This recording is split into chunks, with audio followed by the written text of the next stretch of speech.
दोस्तों, अगर आप गोदी मीडिया का दिल से बहिष्कार करते हैं तो इस वीडियो को लाइक करें, इसे अंत तक जरूर देखें और चैनल को जरूर सब्सक्राइब करें। नमस्कार, ताजा तहरीन खबरों में आपका स्वागत है। चलिए नजर डालते हैं आज की हेडलाइंस पर। 17 मई के बाद भी बढ़ेगा लॉकडाउन, सरकार ने दिए बड़े संकेत। महामारी के बीच डोनाल्ड ट्रंप का नया दावा, कहा वैक्सीन के बिना ही चला जाएगा कोरोना वायरस। चीन के खिलाफ सुप्रीम कोर्ट में याचिका दाखिल, 600 अरब डॉलर हर्जाने की मांग। कोरोना के कारण इस साल कुल 12 लाख करोड़ कर्ज लेगी केंद्र सरकार। बाजार से 4.2 लाख करोड़ अधिक उठाएगी। 69,000 शिक्षक भर्ती मामले में उत्तर प्रदेश सरकार पहुंची सुप्रीम कोर्ट, दाखिल किया कैविएट याचिका। उत्तर प्रदेश सरकार ने दी बड़ी राहत, राज्य में 3 साल के लिए श्रम कानून समाप्त। चुनाव से पहले भारतीय जनता पार्टी व जनता दल यूनाइटेड में दरार, जमालपुर से रेलवे स्टेशन प्रशिक्षण केंद्र हटाने पर विवाद। कोरोना वायरस के से लड़ाई के लिए मुंबई को सेना के हवाले नहीं किया जा सकता, उद्धव ठाकरे। कोरोना वायरस, हरियाणा में दिख रहा उल्टा ट्रेंड। 1 लाख से अधिक मजदूरों ने वापस आने के लिए किया अप्लाई। ट्रेनें शुरू होने के बावजूद पैदल चलने को मजबूर है देश भर के प्रवासी मजदूर। पहली बड़ी खबर, 17 मई के बाद भी बढ़ेगा लॉकडाउन, सरकार ने दिए बड़े संकेत।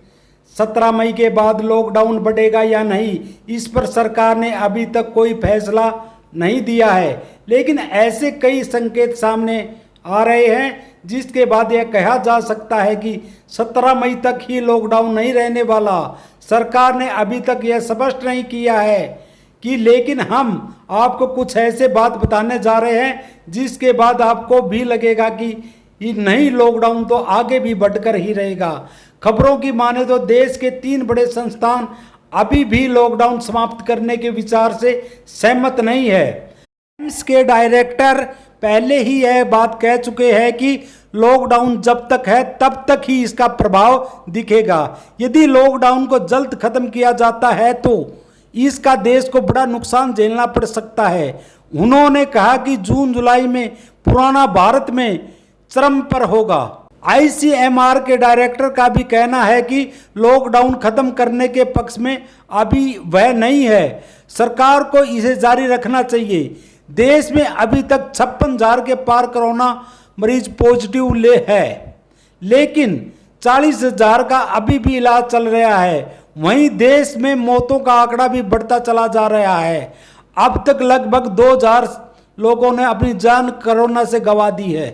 दूसरी बड़ी खबर, महामारी के बीच डोनाल्ड ट्रंप का नया दावा, कहा वैक्सीन के बिना ही चला जाएगा कोरोना वायरस।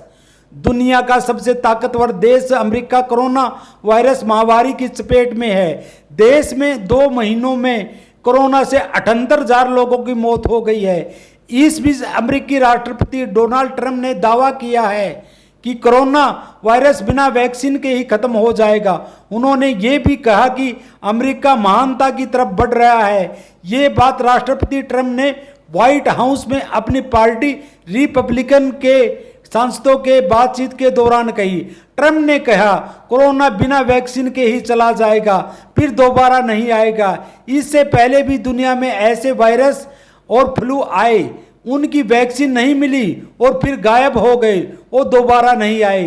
ट्रंप का कहना है कि ये बात वह डॉक्टरों से बातचीत करने के आधार पर कह रहे हैं, लेकिन इसका ये मतलब नहीं है कि कोरोना इसी साल चला जाएगा। एक दिन वायरस चला जाएगा। ट्रंप ने यह भी कहा कि अभी हमारे पास वैक्सीन नहीं है, अगर वैक्सीन होती तो ज्यादा मददगार साबित होती। तीसरी बड़ी खबर, चीन के खिलाफ सुप्रीम कोर्ट में याचिका दाखिल, 600 अरब डॉलर हर्जाने की मांग।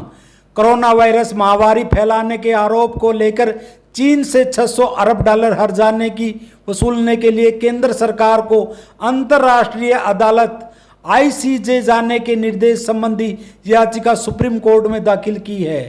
तमिलनाडु के मदुरै निवासी के रमेश ने केंद्र सरकार को चीन से हर्जाना वसूलने के लिए हैग स्थित अंतर्राष्ट्रीय न्यायालय का दरवाजा खटखटाने के निर्देश देने का न्यायालय से अनुरोध किया है।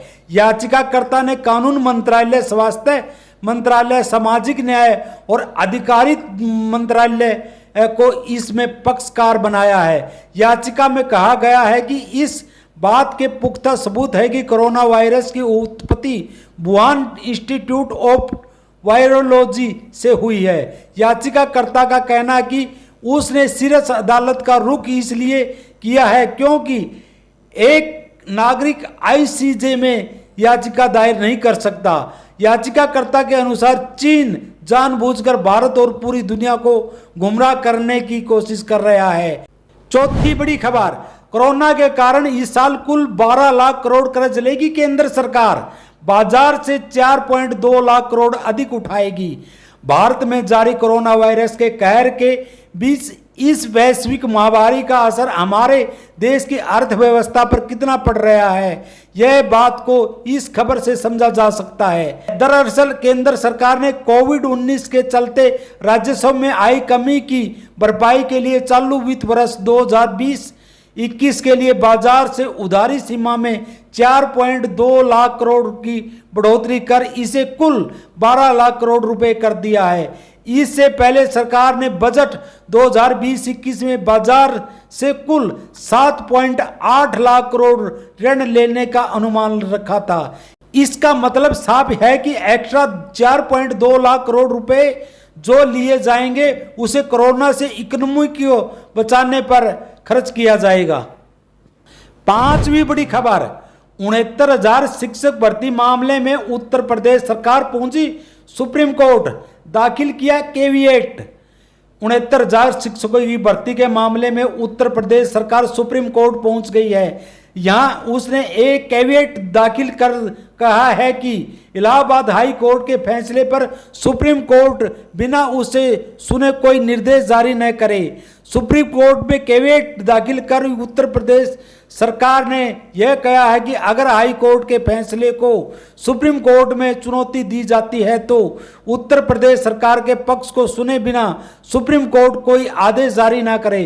दरअसल इलाहाबाद हाई कोर्ट की लखनऊ पीठ ने उत्तर प्रदेश इसमें बेसिक शिक्षा परिषद के स्कूलों में 69,000 सहायक शिक्षकों की भर्ती का रास्ता साफ कर दिया है। छठी बड़ी खबर, उत्तर प्रदेश सरकार ने दी बड़ी राहत, राज्य में 3 साल के लिए श्रम कानून समाप्त। कोरोना वायरस का कहर थमता हुआ नजर नहीं आ रहा है। वायरस के कारण देश में बिजनेस से जुड़े लोगों के लिए मुश्किल का सामना करना पड़ रहा है। इसी बीच उत्तर प्रदेश से एक अच्छी खबर सामने आ रही है। कोरोना महामारी के कारण बुरी तरह प्रभावित हुए उद्योगों में राहत देने के लिए उत्तर प्रदेश सरकार ने उन्हें अगले 3 साल के लिए श्रम कानूनों से छूट देने का फैसला लिया है। राज्य सरकार के प्रवक्ता ने जानकारी देते हुए बताया कि सरकार ने एक अध्यादेश को मंजूरी दी है जिसमें कोरोना वायरस संक्रमण के बाद प्रभावित हुई अर्थव्यवस्था और निवेश को पुनर्जीवित करने के लिए उद्योगों को श्रम कानून से छूट देने का प्रावधान है। उन्होंने आगे बताया कि सीएम योगी आदित्यनाथ की अध्यक्षता में हुई मंत्रिपरिषद की बैठक में श्रम कानूनों से अस्थायी छूट देने का अध्यादेश पास किया गया है। इस कारण फैक्ट्रियों और उद्योगों को 3 श्रम कानूनों तथा एक अन्य कानून के प्रावधान को छोड़ बाकी सभी श्रम कानूनों से छूट दी जा सके। उन्होंने कहा कि महिलाओं और बच्चों से जुड़े श्रम कानून के प्रावधान और कुछ अन्य श्रम कानून लागू रहेंगे। 7वीं बड़ी खबर, चुनाव से पहले भारतीय जनता पार्टी और जनता दल यूनाइटेड में दरार, जमालपुर से रेलवे प्रशिक्षण केंद्र हटाने पर विवाद। बिहार में विधानसभा चुनाव से पहले भारतीय जनता पार्टी और जनता दल यूनाइटेड के रिश्तों में खटास बढ़ रही है। ताजा मामले में रेल मंत्रालय के एक निर्णय पर केंद्र और राज्य सरकार आमने सामने है। रेलवे ने बिहार के जमालपुर स्थित 93 साल पुराने Indian railway institute of mechanical and electrical engineering को स्थानांतरित लखनऊ लाने का आदेश दिया है। इस फैसले पर केंद्र और राज्य के बीच तकरार बढ़ गई है।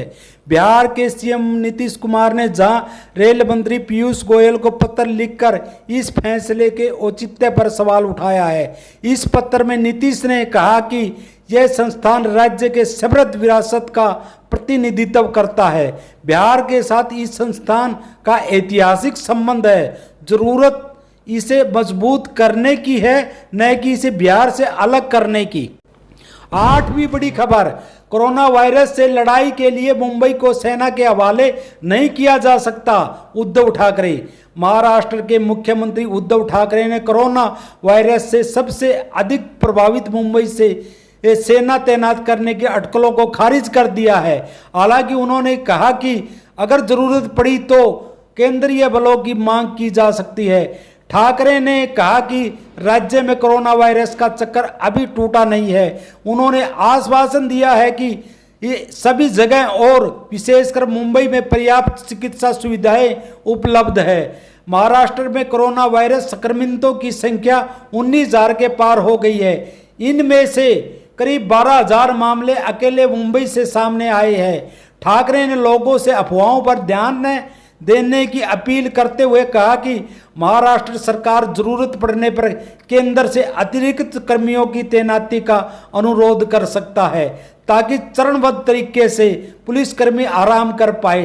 ठाकरे ने कहा कि इसका मतलब यह नहीं है कि मुंबई को सेना के हवाले कर दिया जाएगा। इसी तरह देश दुनिया की खबर देखने के लिए इस चैनल को सब्सक्राइब करें, वीडियो को ज़्यादा से ज़्यादा शेयर व लाइक करें। धन्यवाद।